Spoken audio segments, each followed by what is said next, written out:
he did all he could do with what he was given. And he left it here for us to enjoy. Chad will live forever. Even after delivering memorable performances, some actors never got to see their final work reach the audience. These are some of the actors and their films released after their untimely passing. Robin Williams started his career as a stand-up comedian in the 1970s. He first performed in small comedy clubs in San Francisco and Los Angeles, but soon he became an actor known for his boundless charisma and unmatched presence, who won multiple awards, including an Oscar for his performance in Good Will Hunting. The versatility of the characters he portrayed was unmatched, from Mrs. Doubtfire to Dead Poets Society. Robin Williams balanced humor and emotional depth in a way few others ever could. Medicine, law, business, engineering, these are noble pursuits and necessary to sustain life.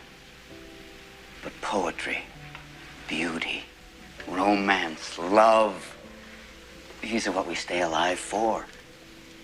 On August the 11th, 2014, the world woke up to the devastating news of Robin Williams' death. Reportedly, Williams had been battling undiagnosed Lewy body dementia and severe depression, ultimately resulting in him taking his own life. His final on-screen appearance was in Night at the Museum Secret of the Tomb, which was released just months after his death. In it, Williams reprised his role as Theodore Roosevelt, delivering a performance that serves as a reminder of the depth he brought to every role. Smile, my boy. It's sunrise. Though he didn't live to see its release, the movie was a box office success, grossing over $350 million worldwide. Mel Gibson, who once inspired Robin Williams to seek sobriety, mourned his passing and said, "He defined my generation. He set a benchmark in the world of comedy and did the same in acting. He was able to cross over, and a lot of guys can't do that." Gibson reflected, "He was very talented, and he's gone way too soon. It's very sad, unspeakably sad." Heath Ledger was one of the most gifted performers of his generation. Known for his authentic and fearless role choices, Ledger rose to international fame with films like The Patriot and Brokeback Mountain, the latter even earning him an Oscar nomination for Best Actor. However, it was his haunting portrayal of the Joker in The Dark Knight that became his most iconic and transformative role. Good evening, ladies and gentlemen. We are tonight's entertainment. I only have one question. Where is Harvey Dent? Christopher Nolan, director of The Dark Knight, remembered the initial conversation he had with Ledger regarding the Joker. We saw absolutely eye to eye on the bigger picture idea of who this guy was going to be. We talked about common reference points. We talked about Malcolm McDowell's performance of Clockwork Orange. We looked at paintings by Francis Bacon, and Heath was just ready to do it. He was ready to do something that big. Ledger completely immersed himself in the character and redefined the comic book villain. But tragically, Ledger passed away on January the 22nd, 2008, from an accidental overdose of prescription medications. At the time, The Dark Knight was in post-production, and when the film was released later that year, Ledger's performance as the Joker was met with worldwide acclaim and was posthumously awarded the Academy Award for Best Supporting Actor. The film itself was a massive success, grossing over $1 billion globally. Though Ledger's life was tragically cut short, his final performance left an indelible mark on cinema and cemented his legacy as one of the greatest actors of his generation. Judith Barcy was a promising young actress known for her sweet voice and screen presence. By the late 1980s, she had appeared in over 70 commercials, several TV shows, and films. Her most memorable work came in the form of voice roles in two animated classics, where she voiced Anne-Marie in All Dogs Go to Heaven, and the lovable little dinosaur Ducky in The Land Before Time. Don Bluth, the director of both films, later praised her in an interview and stated, "Absolutely astonishing. She understood verbal direction, even for the most sophisticated situations." Mine is Ducky. Yep, that is what it is. Yep. Tragically, Barcy was never able to see her last films as her life and career were tragically cut short at the age of 10. In July 1988, the entire world was shocked as Judith Barcy and her mother were murdered in a horrifying act of domestic violence by her father.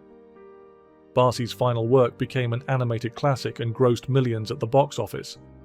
Reportedly, Burt Reynolds, who voiced Charlie opposite Barcy's Anne-Marie in All Dogs Go to Heaven, was deeply affected by her loss. It took him over 60 takes to record his final goodbye scene. He felt as though he was saying goodbye to Judith herself, not just her character. Charlie, will I ever see you again? Sure. Sure you will, kid. You know, goodbyes aren't forever. Then, goodbye, Charlie. I love you. Bruce Lee was more than just a movie star. He was a cultural icon who redefined action cinema and brought Eastern martial arts to the global stage. Known for his unmatched speed and precision, Lee became a sensation through films like The Big Boss, Fist of Fury, and Way of the Dragon. What's your style? My style? You can call it the art of fighting without fighting. Tragically, Bruce Lee passed away in July 1973, just 6 days before the release of his movie Enter the Dragon. His death shook the world, and his friend Kareem Abdul-Jabbar, the NBA legend and Lee's co-star in the movie Game of Death, commented on his untimely death and stated, "The silence that followed Bruce's death felt unnatural. There was too much mystery, too many missing pieces." Although Bruce Lee's death sparked widespread speculation and conspiracy theories, it was ultimately attributed to cerebral edema, brain swelling possibly caused by an allergic reaction to a painkiller. Despite Bruce Lee's tragic death, Enter the Dragon became a global phenomenon, earning an estimated $350 million worldwide. Bruce Lee is undoubtedly a legend, whose work continues to inspire generations and has opened the door for many action stars like Jackie Chan, who considers Lee as his hero.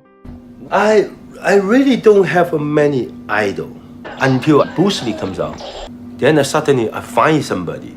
Wow, he's my idol. Brandon Lee was Bruce Lee's son. Brandon was a rising star, but just like his father, his life too was tragically cut short, and he was also not able to witness the impact of his final work. Brandon Lee was the lead in the 1994 film The Crow, playing Eric Draven, a murdered musician who rises from the dead to seek vengeance. It was meant to be his breakout role, an attempt to carve out his own path in Hollywood, one different from his father's legacy.